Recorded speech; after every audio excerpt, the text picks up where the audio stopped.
નમસ્કાર વિદ્યાર્થી મિત્રો, આજે આપણે ઈ-શ્રમ કાર્ડ યોજનાની પૂરી માહિતી વિગતે કઈ વેબસાઇટમાં એના ફોર્મ ભરાશે અને મોબાઈલ દ્વારા એની ભરવાની પદ્ધતિ જોશું. કાર્ડ કોને કોને મળી શકે તો એમાં છે નાના વ્યવસાય સાથે સંકળાયેલા લોકો હોય તો તે લોકોને ઈ-શ્રમ કાર્ડનો લાભ મળી શકે.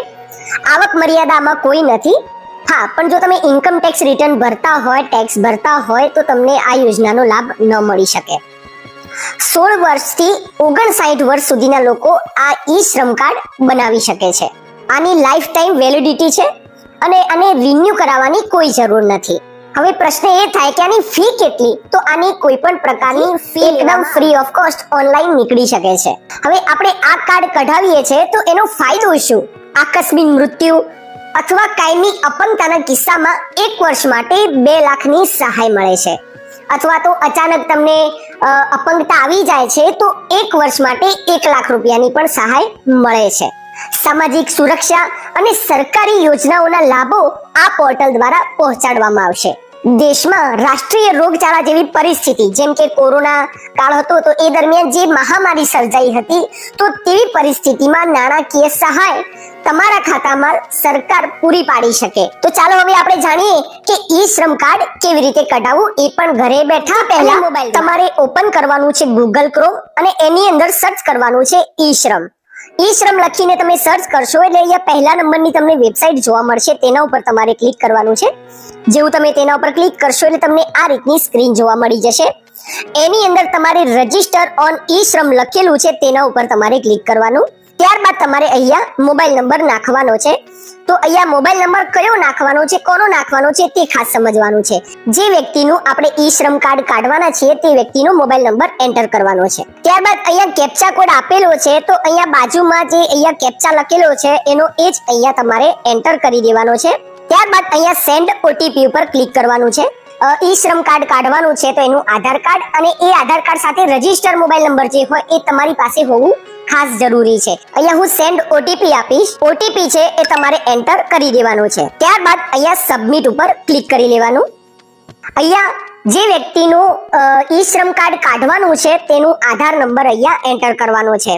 અહીંયા તમારે બાજુમાં જે કેપ્ચા આપેલો છે તે તમારે લખવાનો છે. કેપ્ચા લખાઈ જાય ત્યારબાદ તમારે અહીંયા એગ્રી ઉપર ક્લિક કરી લેવાનું છે. ત્યારબાદ અહીંયા સબમિટ ઉપર ક્લિક કરી લેવાનું. જેવું તમે સબમિટ ઉપર તમે ક્લિક કરશો એટલે તમારા મોબાઈલ નંબર ઉપર એક ઓટીપી આવશે તે તમારે અહીંયા એન્ટર કરી દેવાનો છે. ત્યારબાદ અહીંયા વેલિડેટ ઉપર ક્લિક કરવાનું. તો આ આપણે ખાસ સમજવાનું છે. અહીંયા લખેલું છે your personal particular as per આધાર, તો તેના ઉપર આપણે ક્લિક કરવાનું નથી. આપણે થોડુંક ઉપર જતા રહેવાનું છે અને અહીંયા તમારે કન્ટિન્યુઅસ ટુ એન્ટર અધર ડિટેલ એના ઉપર ક્લિક કરવાનું છે. જેવું તમે કન્ટિન્યુઅસ ઉપર ક્લિક કરશો ત્યારબાદ તમારે થોડુંક ઉપર જવાનું છે અને અહીંયા ઇમરજન્સીમાં મોબાઈલ નંબર જે બીજો કોઈ તમારી પાસે નંબર હોય, ફેમિલીના કોઈ સભ્યનો નંબર હોય તો તે તમે આપી શકો છો, અથવા તમારે ન આપવો હોય તો તમે ન પણ આપી શકો. ખાસ એ વાત સમજવાની છે કે જેના ઉપર અહીંયા ફૂંદડી આપેલી છે પાછળ તો તે તમારે ભરવું ફરજિયાત છે. બાકીનું તમે માહિતી ન ભરો તો ચાલી જાય. બાકીની જે તમામ માહિતી છે તમારે ભરવી ફરજિયાત છે. તો તમામ માહિતી આપણે ભરવાની છે કારણ કે આ ઇમ્પોર્ટન્સ છે અને ભરવી જ જોઈએ. તો તમામ માહિતી હું અહીંયા ભરી દઉં છું. પહેલા આપણે સમજી લઈએ કે કઈ જગ્યાએ શું માહિતી ભરવાની છે. અહીંયા ઇમરજન્સી નંબર છે, અહીંયા ઈમેલ આઈડી આપણે નાખવાનું છે. ત્યારબાદ અહીંયા મેરિટલ સ્ટેટસ એટલે કે લગ્ન થયેલા છે કે નથી થયેલા તે આપણે અહીંયા પસંદ કરવાનું છે. અહીંયા ફાધરનું નામ લખવાનું છે, અહીંયા મધરનું નામ લખવાનું છે. અહીંયા સોશિયલ કેટેગરી લખવાની છે. એની અંદર એસસી, એસટી, ઓબીસી, જનરલ તેમાંથી કોઈ પણ એક પસંદ કરી લેવાનું છે. તમારું બ્લડ ગ્રુપ કયું છે તો અહીંયાથી બ્લડ ગ્રુપ તમારે પસંદ કરી લેવાનું છે. ત્યારબાદ અહીંયા નો આપી દેવાનું છે. અહીંયા નોમિની ડિટેલ આપેલું છે તો આ નોમિની ડિટેલ ખાસ ભરવું જરૂરી છે. ભલે અહીંયા સ્ટાર નથી આપેલું પણ ભરવું જરૂરી છે.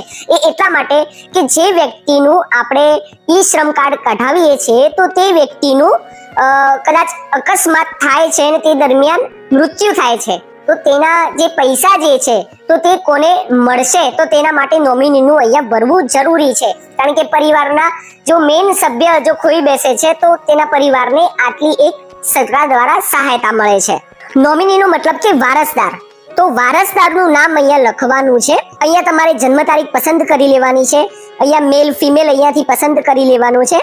અહીંયા રિલેશનશિપ, તો રિલેશનશિપ અહીંયા ખાસ પસંદ કરી લેવાની છે. અને એડ્રેસ એટલે કે તમારું રિલેશનશિપ એટલે કે તમારો એ વ્યક્તિ સાથેનો સંબંધ શું છે, જે આ નોમિની જે વારસદાર તમે બતાવી રહ્યા છો તો એની સાથે સંબંધ શું છે તે તમારે અહીંયા રિલેશન એપ્લિકેન્ટમાં પસંદ કરવાનું છે. નોમિની એડ્રેસ, તો એ એડ્રેસ ક્યાંનું છે, એ જે વારસદાર છે તે ક્યાંનો છે તે તમારે અહીંયા લખવાનું છે. અને અહીંયા નોમિની મોબાઈલ નંબર લખવાનો છે, તો અહીંયા મોબાઈલ નંબર લખીશું. જેવું તમે સેવ એન્ડ કન્ટિન્યુ પર ક્લિક કરશો એટલે તમને અહીંયા આ રીતની સ્ક્રીન જોવા મળશે. એની અંદર તમારે ડિટેલ ભરવાની છે એડ્રેસની. તો અહીંયા એડ્રેસની તમામ ડિટેલ આપણે અહીંયા ભરી દેવાની છે. અહીંયા ઓપ્શન આપેલું છે નેટિવ સ્ટેટ, એટલે કે કયા રાજ્યમાં રહો છો તો તે તમારે અહીંયાથી પસંદ કરી લેવાનું છે. ત્યારબાદ અહીંયાથી તમારે જિલ્લા પસંદ કરી લેવાના છે. અહીંયા નીચે લખેલું છે સ્ટેટ સ્પેસિફિક આઈડી, તે આપણે રિક્વાયરમેન્ટ નથી કારણ કે આપણને અહીંયા ઓલરેડી સ્ટેટ બતાવી રહ્યો છે.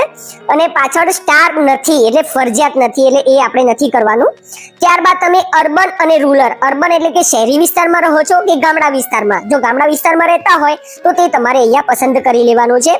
અહીંયા એડ્રેસ લખી લેવાનું છે, જે રીતે સ્ટેટ, પછી જિલ્લો છે અને તાલુકો અને પિનકોડ એટલું લખાઈ જાય. ત્યારબાદ અહીંયા કરંટ લોકેશન કે કેટલા વર્ષથી તમે ત્યાં રોકાઓ છો, એટલે કે જે સ્થળ તમે એડ્રેસ આપેલું છે તે કેટલા વર્ષથી રોકાઓ છો તે તમારે અહીંયા પસંદ કરી લેવાનું છે. હવે આગળ સેમ ટુ સેમ એ જ પ્રોસેસ આવે છે જે ઉપર આપણે પ્રોસેસ કરી તે, તો તેની તે પ્રોસેસ કરી અને અહીંયા સેવ એન્ડ કન્ટિન્યુ ઉપર ક્લિક કરવાનું. ત્યારબાદ ઓપ્શન આવશે એજ્યુકેશન એન્ડ ક્વોલિફિકેશન, તો એની ડિટેલ તમારે અહીંયા ભરી દેવાની છે. અહીંયા ઘણાને પ્રશ્ન થતો હશે કે અહીંયા કોઈ ડોક્યુમેન્ટ અપલોડ કરવા કે કેમ. જો તમારી પાસે ડોક્યુમેન્ટ અવેલેબલ હોય, તમારી પાસે પીડીએફ અથવા તો જેપીજી અથવા પીએનજી ફાઇલ પડી હોય તો તમે અપલોડ કરી શકો છો. ન હોય તો તમે આગળ પ્રોસેસ કરશો તો તે થઈ જશે, કારણ કે અહીંયા એજ્યુકેશન ક્વોલિફિકેશન લખવું ફરજિયાત છે, પરંતુ સર્ટિફિકેટ અપલોડ કરવું તે ફરજિયાત નથી. હોય ડોક્યુમેન્ટ તે અપલોડ કરવાના ન હોય તો તમે પાછળથી પણ એડિટ કરી શકો છો. અહીંયા એજ્યુકેશન એન્ડ ક્વોલિફિકેશન લખ્યું છે, ત્યાં જે વ્યક્તિનું કાર્ડ તમે કઢાવી રહ્યા છો તો એ વ્યક્તિનું ડિટેલ તમારે અહીંયા લખવાની છે કે એ વ્યક્તિ કેટલે સુધી ભણેલું છે. અહીંયા નીચેનું ઓપ્શન આપેલું છે મંથલી ઇન્કમ, તો મહિનાની આવક કેટલી છે તો તે તમારે અહીંયા પસંદ કરવાની છે. ત્યારબાદ અહીંયા સેવ એન્ડ કન્ટિન્યુ પર ક્લિક કરવાનું. અહીંયા આપણે જોબ રોલ પસંદ કરવાનો છે, એટલે કે અથવા જે તમે રોજગાર મેળવો છો તો તે કેવી રીતે તમે મેળવો છો તેનો કોડ આપણે અહીંયા લખવાનો છે, અથવા એનું નામ અહીંયા લખવાનું છે.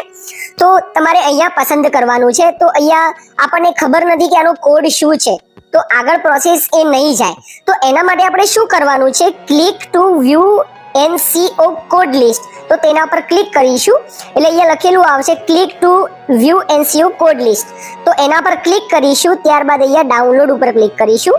તો અહીંયા તમને એક PDF ફાઇલ જોવા મળશે અને તમે જે ધંધો રોજગાર તમે કરો છો અહીંયા ઉપર લખેલું છે જોબ રોલ, બરાબર. તો એના રિલેટેડ તમારે કોડ અહીંયા પસંદ કરવાનો છે, અથવા તો તમારે એ પ્રમાણે સર્ચ કરવાનું છે. તમે પેન્સિલ બનાવનાર હોય તો તમે એ કરી શકો, અગરબત્તી તમે બનાવનાર છો તો એ તમે કરી શકો. તો લોટ ઓફ અહીંયા ઓપ્શન છે તો તે તમારે જોઈ લેવાના છે અને પછી એની અંદર લખવાનું છે તો જ આગળ પ્રોસેસ થશે, બાકી નહીં થાય. ત્યારબાદ અહીંયા નીચે ઓપ્શન આપેલું છે વર્કિંગ એક્સપિરિયન્સ, કેટલા વર્ષથી અનુભવ છે, એટલે કે તમે જે જોબ સિલેક્ટ કરી છે તો તેમાં અનુભવ કેટલા વર્ષથી છે તે તમારે અહીંયા પસંદ કરવાનું છે. ત્યારબાદ તમારે આગળની કોઈ પણ ફાઇલ ભરવાની નથી. તમારી પાસે ડોક્યુમેન્ટ હોય તો તમે ભરી શકો છો અથવા અપલોડ કરી શકો છો, બાકી કોઈ રિક્વાયરમેન્ટ નથી. અહીંયા તમે સેવ એન્ડ કન્ટિન્યુ પર ક્લિક કરી શકો છો. ત્યારબાદ છેલ્લું ઓપ્શન છે બેંક ડિટેલ.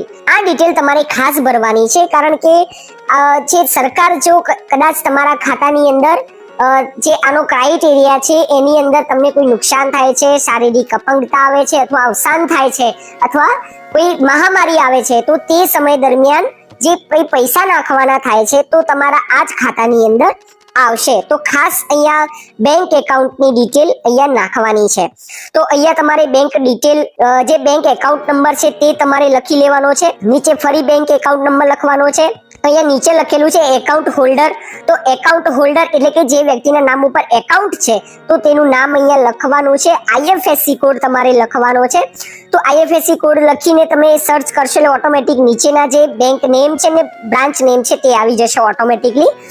અને તમારે આ બેંક ડિટેલ ભરવી જ નથી તો તમે ડાયરેક્ટ સેવ એન્ડ કન્ટિન્યુ પર ક્લિક કરી શકો છો, કારણ કે આ ફરજિયાત નથી, બરાબર છે.